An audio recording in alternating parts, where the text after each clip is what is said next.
Hey guys, I just thought of something that I didn't say in the previous two sermon installments that I put up this morning. Um, and there's room for us all. So there's room for us all part three.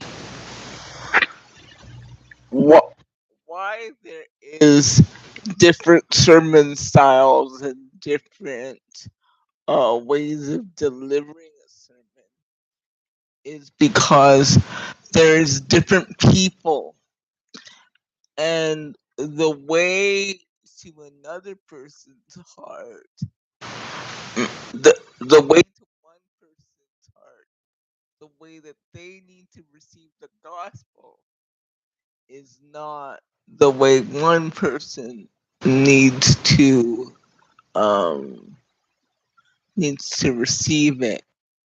So you have people that um s- scream and go hard, and they're serious, and you they look kind of judgy, mm, to you, but that is the way some people need to receive it. And then you have other preachers that are very laid back and let people make people laugh through their sermons, and you have people that are in between. They make people laugh at one moment and are serious at another moment, because some people need a mix.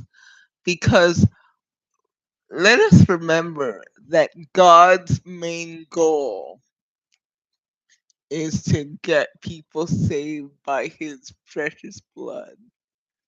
And he will do anything to get that goal. He will do anything, send anyone, use anything to get that goal accomplished, because he wants people to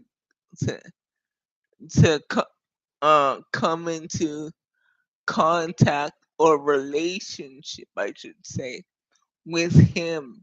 So whatever style needs to happen for that person to uh come into relationship with him, there is a preacher out there for him.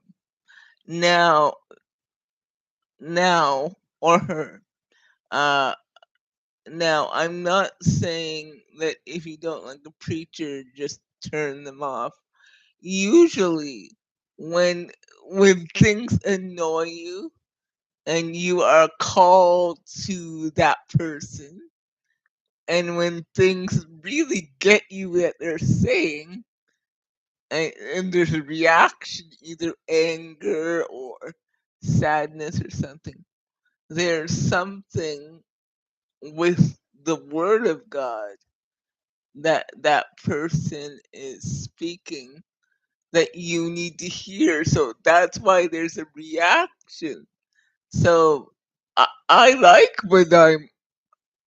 when I'm listening and my pastor says something that kind of either makes me angry or makes me cry or makes me shake my head, which happens, makes me nod my head in agreement, makes me scream at the screen, or get some kind of reaction out of me, because that means that God said something to really get to me and really change me, like, or something.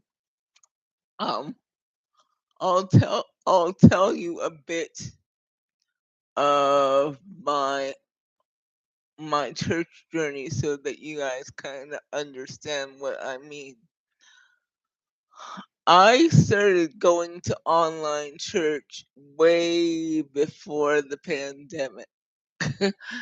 And before I started going to online church, I thought people that went to church online were a bunch of weasels.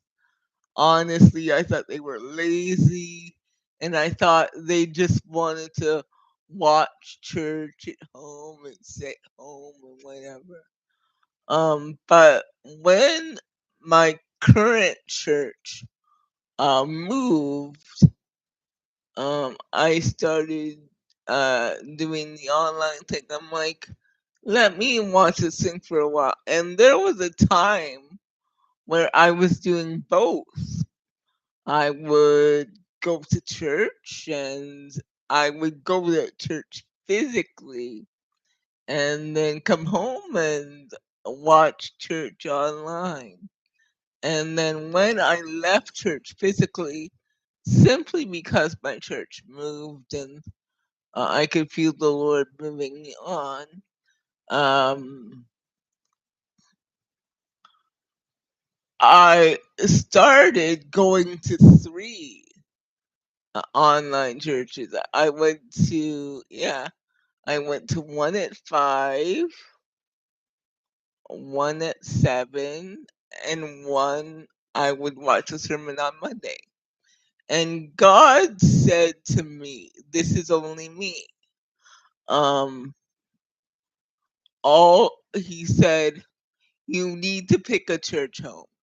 You need to pick an online church home. You need to pick a pastor to be submitted to. You need to pick a house to be submitted to, because you cannot just watch. You need to hone in. You need to be a part of a church community, even if you're at home. So I picked my current church because I honestly think, I honestly think my current pastor and I are twins. um, because uh, we just are. It's like we align on so many things, and it has been quite a pleasure and an honor. And people, when I say I go to church, people like kind of stare at me. They're like, "No, you don't. You go to church. You don't go to church." Uh, because they're so used to actually only the physicality of going to church is church, not true. Because I've I've gone to church physically and not felt the community that I do. Um, I that I do now. Going to church physically doesn't mean you have community. It just means you go and sit in a church. Um, and it doesn't make you less of a Christian. Now, it's just a choice that God had me make. And I'll tell you something. Ever since that, the the revelation that God has given me for my own preaching has totally upped a lot. It's just the revelation that God has given me, not only through uh, the pastor at my church, but just me personally. And when I say I go to online church, I mean I'm plugged in. When the sermon is going on, I'm dialed in. When the worship is going on, my hands are up. I'm not like in the kitchen, or I'm not doing something online and listening to the sermon. And yes, I do attend every week. Every week I attend, and it has been the greatest experience for me. And um and like going to physical church doesn't mean you're a part of community. It just means you go and sit in a church. the community that you're a part of is what you do outside of that. And my church, although I'm not a part of one anymore because uh, preaching and going to E group was really hard, and the Lord led me in that direction. Um,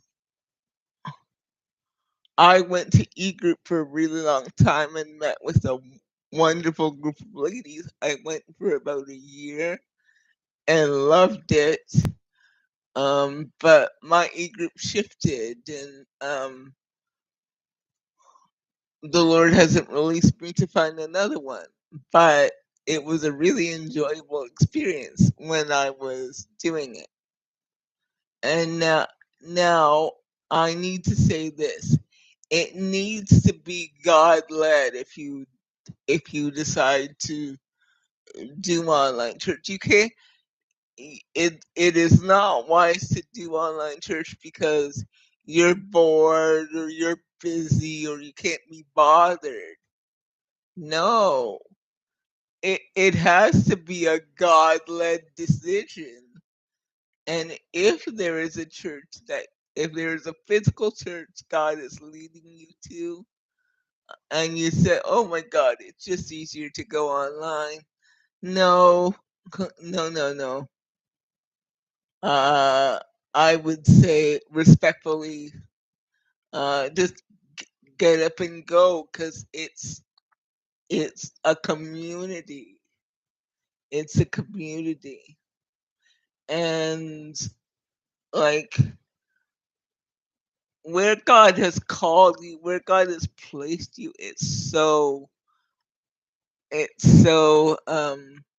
amazing, and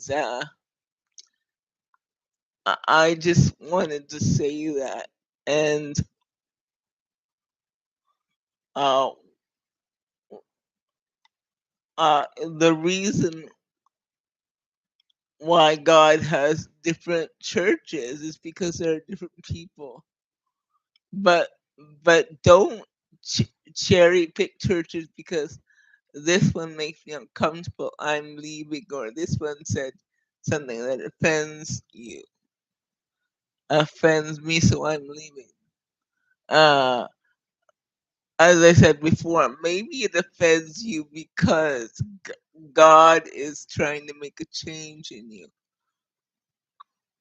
I often have figured out that when I'm offended, when I'm bothered by some some word that it's coming from the pulpit, it means that that's an area that the Lord is trying to work with me on. So instead of getting huffy at the preacher and not attending for 2 weeks because I'm upset, I say, Lord, why is this offending me? And we talk through it. And it is just the greatest experience. I will see you soon, guys. Take care. Bye.